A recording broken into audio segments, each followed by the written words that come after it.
can I just say, regardless of what my thoughts of this movie is, Matt Taylor's artwork throughout the end credits is so damn awesome.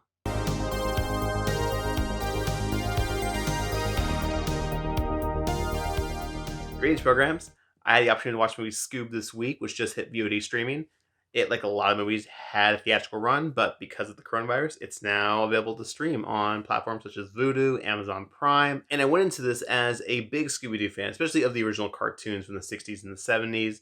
I used to watch those religiously on Cartoon Network. So I kind of want to dive into what I liked about this one and what I really disliked about Scoob.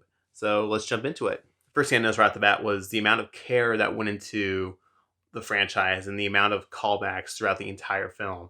Callbacks that will please fans of the original series, a pup named Scooby-Doo, or just people who have grown up with Scooby-Doo throughout the years. And there's a lot of variety to it, whether it be a line that was said, or a sound effect, or just a quick cut or animation that lets you know that this is very much a film that cares about its history. And that just doesn't extend to just Scooby-Doo, but it also extends to 2020. This has to be a film that can't feel dated. So there are a lot of references to 2020, technology, Tinder. There's a lot of fun gags around just the zeitgeist. It's very much how the original Scooby-Doo was very much centered around 60s and 70s pop culture as well. Another awesome thing is that they don't mess around with the core group all that much. You have Fred, Daphne, Velma, Shaggy, and Scoob, but they don't mess around with those dynamics too much, which is great because I feel like those are the touchstones of Scooby-Doo. You know how these characters interact with each other, and why mess around with a good thing? And that leads into the voice cast, which is just all around fantastic. Shag's played by Will Forte, who is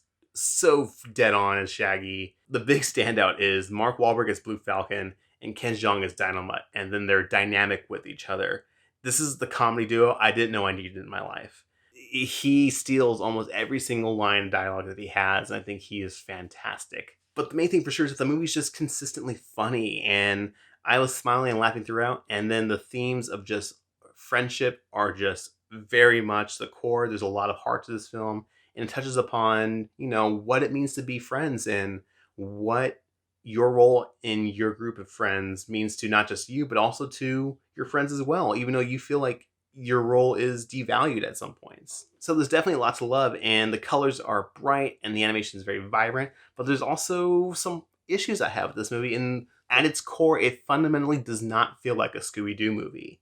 And that's for better and for worse. The movie very early on splits our core group. They spend so much time apart trying to solve the mystery that they're never together, and they never really have that fun group dynamic that we all know and love. And a lot of it extends to just the mystery itself. The mystery itself isn't that exciting, and it does what I feel like a lot of Scooby-Doo adaptations over the years have tried to do but never really pulled off, is introducing a real supernatural element into the film. It just doesn't really work here. The story about this guy who lost his dog but trying to get his dog back by resurrecting them to get gold, it all just feels like filler and fluff, and I just didn't care about the villain or his motives. And although he's fantastically voiced by Jason Isaacs, I just didn't care. The movie also tries to do what Tom Cruise's The Mummy does, which is try to set up a shared universe amongst Hanna-Barbera characters. We get introduced to Blue Falcon, Dynamite. There's also other characters. We have Captain Caveman makes an appearance, and you can tell that all these franchises are connected. And I was waiting to see other Hanna-Barbera properties kind of pop in, but they're kind of hinted at. So this very much sets the groundwork for a bigger shared Hanna-Barbera world, which I'm totally cool with.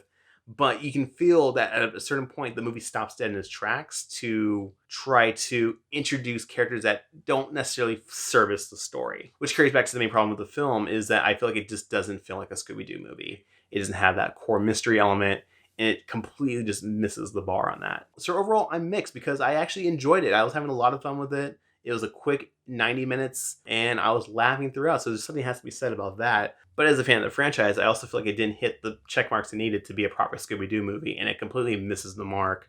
So overall, I'll give it a 6.5 out of 10. I really enjoyed it, but go in with expectation that you may not get what you expect or what you want out of the Scooby-Doo movie. So if you guys have seen Scoob, let me know. Let me know in the comments what you thought. Let me know what you thought of this review. And that's it. Thanks so much, guys, and until next time, end of line.